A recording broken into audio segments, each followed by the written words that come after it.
เราพันธมิตรเราเป็นคนไทยครับขอโทษนะครับเพราะว่าไม่ใช่ว่าของพี่มาต่างชาติผมพูดไม่ได้นะครับไม่ใช่ว่าผมพูดได้แล้วผมจะแปลนี่ผมแปลไม่ได้นะครับที่ต้องแปลให้เองนะครับต้องขอโทษด้วยนะครับเพราะว่าเราเป็นภาษา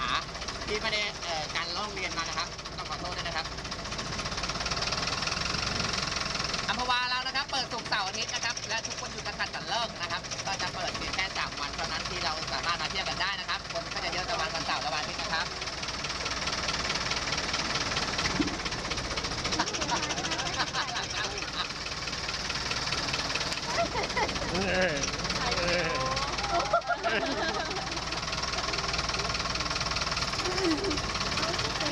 ภาษีก็มา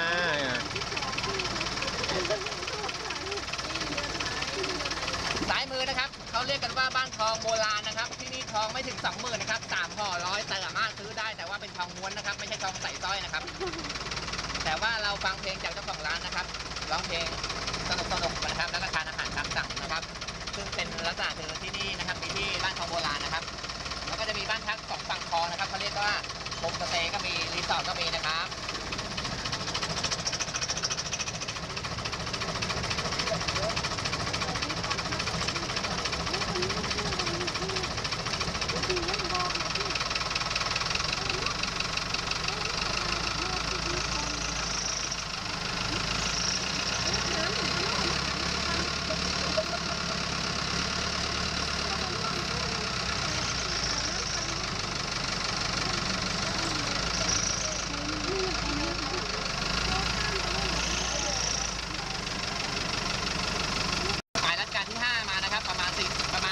6-70 ปีนะครับบ้านพักที่นี่นะครับเขาคิดเป็นรายบุคคลนะครับก็คือนอนกลางมุ้งเปิดพัดลมให้นอนนะครับอยู่รวมกับเจ้าของบ้านที่เป็นพื้นผืนใหญ่ๆกว้างๆนะครับก็อยู่ที่ประมาณคันละ250 บาทนะครับอาหารเช้าให้1 มื้อนะครับเช้าจะมีพระนะครับพายเรือรับบิณฑบาตนะครับเราจะใส่บาตรหน้าบ้านนะครับไม่ต้องกลัวครับพระเรารับบิณฑบาตกันหน้าบ้านเลยนะครับที่นี่นะครับสามารถใส่บาตรกันได้ไม่ต้องมีพระเดินมานะครับเอาเรือพายมาครับทุกวันหรือเปล่าครับมันเป็นช่วงพวกแค่ศุกร์เสาร์อาทิตย์ครับเฉพาะช่วงตลาดเปิดเท่านั้นใช่ไหมครับ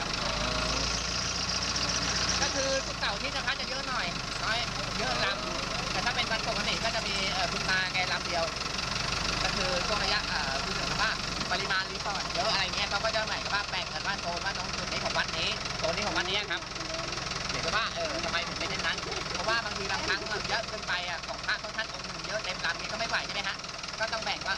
ควรที่อยู่ในละวัดนี้นะวัดนี้อะไรเงี้ยเพราะวัดที่นี่มันมีเยอะนะครับมีทั้งหมด110 วัดนะครับไหว้พระ9 วัดในเวลาไม่กี่ชั่วโมงสามารถมาได้นะครับ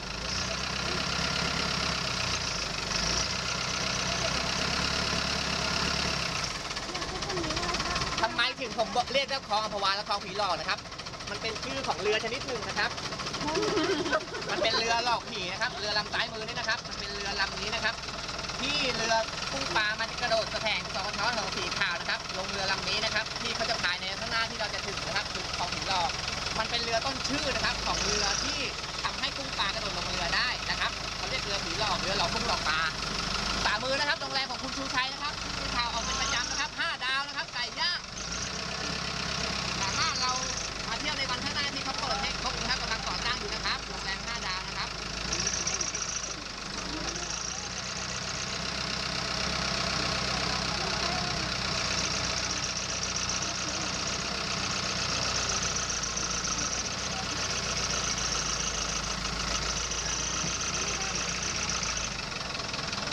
พ่อค้าไข่เพชรพันล้านนะครับเขามีเงินทุนสร้างนะครับประมาณ500 ล้านนะครับซื้อที่12 ห้องแถวที่มีคนอนุ